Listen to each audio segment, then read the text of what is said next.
l'étude de la Torah. Explique le Chafetz Chaim. Torah lo bashamayim. La Torah n'est pas dans le ciel. Qu'est-ce que ça veut dire? Pourquoi notre Neshama a accepté de venir sur terre? On l'était tous, notre âme était au paradis. On est stupide quand même d'être venu. La réponse, elle est parce qu'il y a une différence. Il y a une différence si je reçois mon paradis en tant que cadeau ou je le mérite. Ouais. Et la Neshama a accepté de venir ici pour mériter son Olam Haba. Ouais.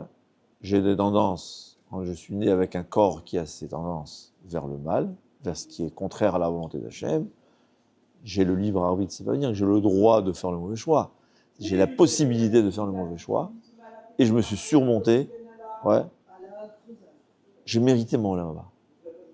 Il y a une différence si je t'offre 100 € cadeau ou je te l'offre suite à un travail que tu as fait. Mais dit le Chafetz Chaim, il y a encore une raison. Torah lo bashamayim. On est venu ici pour l'étude de la Torah. Parce que les Neshamot qui n'ont pas accepté de venir sur terre, elles auront le paradis, mais n'auront pas le paradis de la Torah. Et dit le Chafetz Chaim quelque chose d'important. Il dit, tout le Olam Haba qu'on a, qui n'est pas Torah, c'est Korat Ruach. Korat Ruach, ça veut dire, c'est comme la bonne odeur d'un aliment. Hein?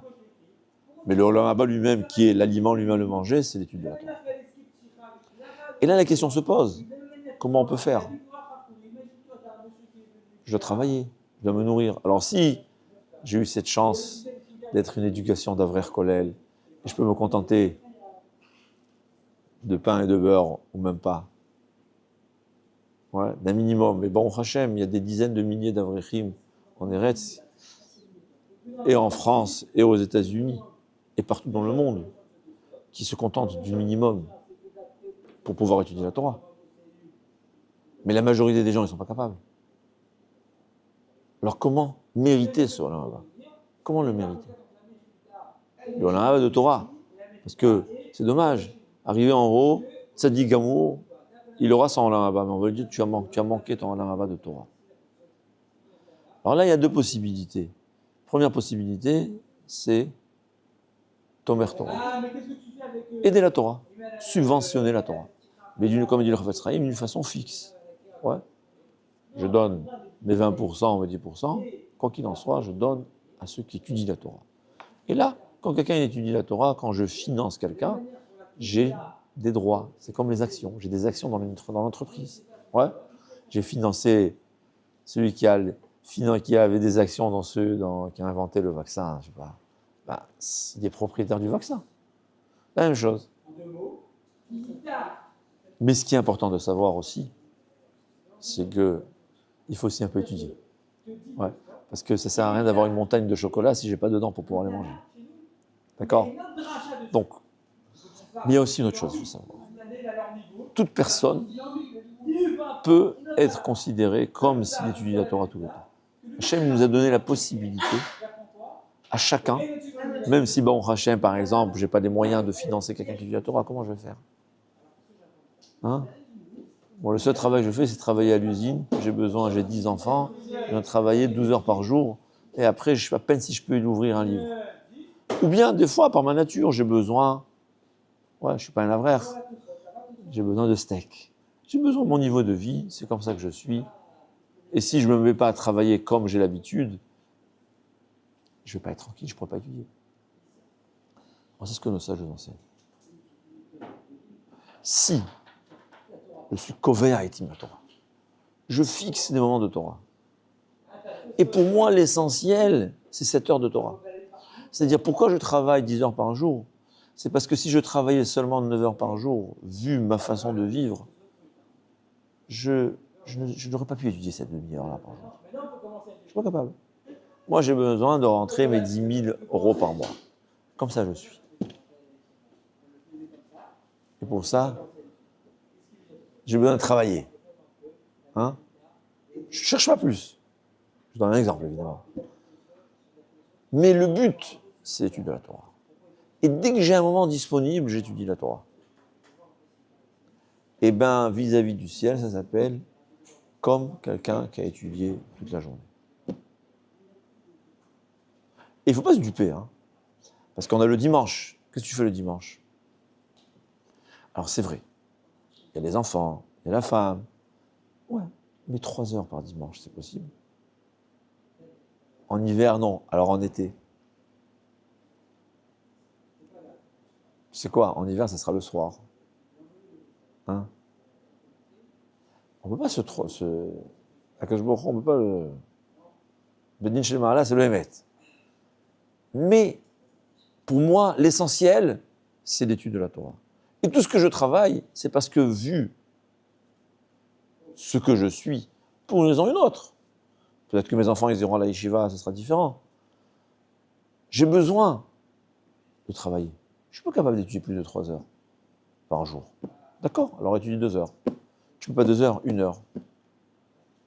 Mais tout ce que je fais aujourd'hui, au courant d'une journée, c'est pour avoir cette possibilité d'étudier mon heure ou ma demi-heure par jour, mes 3 ou 4 heures le dimanche, le Shabbat. Alors je suis fatigué le Shabbat, alors j'ai le dimanche. C'est-à-dire, j'étudie pour pouvoir étudier, je travaille pour pouvoir étudier. Eh bien, c'est ce qu'on appelle comme. Alors c'est sûr que c'est toujours mieux étudier, mais c'est comme si j'étudiais la Torah. Et un homme qui fait vraiment, je dis toujours, l'important, c'est pas combien d'heures tu étudies, c'est combien tu remplis tes heures disponibles. Un avraire qui a 10 heures disponibles et qui étudie 8 heures, il sera à un niveau moins élevé que quelqu'un qui travaille, qui a 2 heures par jour et il étudie 2 heures. L'un a rempli 80% de son temps disponible et l'autre a rempli 100%. Je parle dans certains aspects. Ouais. Mais l'autre a rempli 100% de son temps disponible. Et tu dois faire attention. Ça s'appelle que j'ai étudié toute la journée. Et ça, c'est ce qui est très intéressant. C'est ce qu'on voit dans le Barbera de Chayoma, que je vous en parle souvent, mais c'est bien de le répéter. Ouais, la Gemara dans Chagiga qui raconte qu'il y avait un élève. Il passait les fêtes chez celui à la maison. 3 mois, il allait. Sa femme apparemment ne voulait pas déménager. Ouais, 3 mois, il allait pour étudier un jour à la yeshiva. Ensuite, 3 mois de retour, il passait les deuxièmes fêtes à la maison. C'était Sukkot et Pessah. Et les élèves, ils se moquaient de lui. On se moquait de lui. Le Barbera de Chayoma, l'avraire d'un jour. Hein? Le Bachou Yeshiva d'un jour. On s'est moqué de lui. Et Rabbi Yochanan lui a dit, s'il te plaît, pardonne-les, pardonne-les, pardonne-les. Il se trompe, tu n'es pas un avraire d'un jour. Tu es un avraire de 12 mois. Et il ramène ça d'un pasouk. Dis Rabbi Israël Sainter, pourquoi? Cette personne, il ne pouvait étudier qu'à la yeshiva. Il vaut mieux étudier à la yeshiva. Il marchait 3 mois pour étudier. Ouais. Il dit, par exemple, mitzvah mila. Je vais faire la mila. Chaque pas, c'est une mitzvah. Mais le pas que je fais pour aller faire la mitzvah de mila n'a pas la même valeur que la mitzvah de mila elle-même. Ouais. Aller à la synagogue. Chaque pas, c'est une mitzvah. Chaque pas, c'est une mitzvah. Mais on ne peut pas comparer la mitzvah d'aller à la synagogue à la mitzvah d'être à la synagogue, de faire la tfila. On appelle ça marchiri mitzvah. Les moyens d'accomplir la mitzvah sont aussi une mitzvah, mais pas au même niveau qu'une mitzvah. Mais dans Talmud Torah, nous dit Rav Israël Sainter, dans l'étude de la Torah, les moyens d'étudier la Torah ont exactement la même valeur que la mitzvah. C'est-à-dire, si quand je prends ma voiture pour aller à la synagogue, chaque pas est une mitzvah, quand je prends ma voiture pour aller étudier la Torah, chaque pas, ça s'appelle Talmud Torah. C'est la mitzvah d'étude de la Torah. Donc cette personne qui marchait 3 mois pour pouvoir étudier un jour, les 3 mois qu'il marchait pour pouvoir aller étudier, ça s'appelle qu'il étudie 3 mois. Le retour, je ne sais pas. En général, on a dit shluché mitzvah.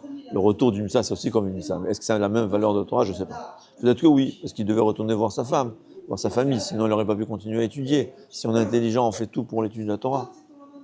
Donc quand quelqu'un L'essentiel pour lui, c'est l'étude de la Torah. Et tout ce qui travaille, c'est pour pouvoir avoir l'esprit tranquille et cette possibilité physique et mentale de pouvoir étudier 1 heure. C'est comme s'il étudiait toute la journée. Mais c'est pas seulement marcher une mitzvah, c'est de toutes les façons une mitzvah travailler. Mais c'est comme une mitzvah d'étudier la Torah. C'est ce qu'il faut savoir. Mais évidemment, le but, c'est d'étudier la Torah.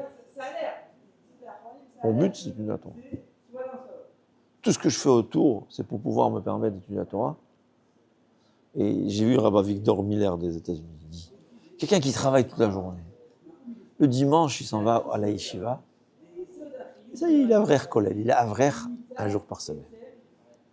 Ben, c'est un avrer kollel, c'est le jour. C'est pas facile, hein? Dimanche, on va être en vacances, c'est pas facile. Mais pourquoi les avrichim n'ont pas de vacances? Hein? C'est pas parce qu'on n'a pas besoin, c'est parce qu'on comprend la valeur de la Torah. Tout est possible.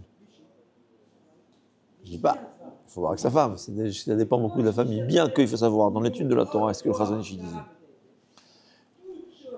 une femme, elle ressent ce qu'un homme veut.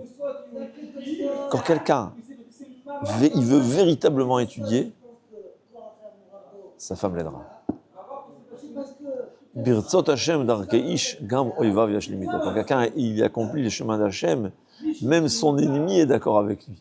Et comme on a dit, c'est qui son ennemi? Sa femme. Alors, chaz shalom, ça ne veut pas dire que sa femme c'est l'ennemi, chaz khadila. Ça veut dire que dans certains domaines, ouais, la femme elle a besoin de toi à la maison. C'est normal, c'est évident. Mais si tu lui montres ton importance d'étude de la Torah, tu verras qu'elle te dira, vas-y, je me débrouille tout seul. Et si elle n'est pas d'accord, c'est qu'au fond du cœur, elle ressent que toi aussi, tu ne veux pas vraiment, et tu es content que ta femme t'ait dit, je viens de toi. La femme, on ne peut pas la tromper. Et c'est exactement ce qui se passe dans ton cœur. Mais savoir, chaque juif a la possibilité d'être considéré un avrer kollel. Je dis, même un avrer kollel, il ne dit pas 24 heures sur 24. Mais le but, chacun ce qu'il étudie. Tout ce qu'il fait autour, c'est pour l'étude de la Torah, ça s'appelle 24 sur 24. Et bien la même chose, quelqu'un qui travaille.